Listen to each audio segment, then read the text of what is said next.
Olá gente, bom dia. Eu estou aqui com essa máquina overlock semi-industrial. Essa aqui é uma da marca Butterfly. E eu vim aqui no bairro de Dois Unidos, no Recife, para fazer o conserto dessa máquina. Então ela não estava costurando e estava fazendo um barulho muito grande. Então abri ela e a primeira coisa que eu percebi foi que esse suporte aqui, que é da navalha inferior, ela estava faltando um parafuso que tem aqui, ó. Estava faltando este parafuso. Então a peça estava solta e por isso ela estava batendo.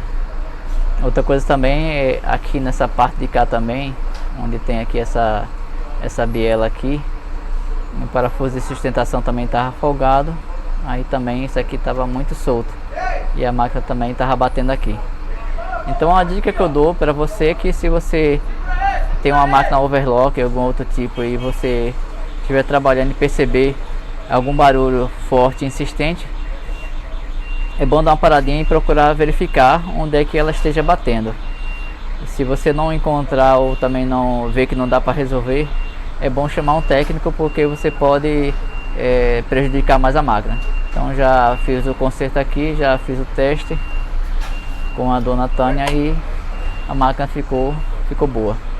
Então essa aqui é a minha dica de hoje para vocês. Então forte abraço, até logo.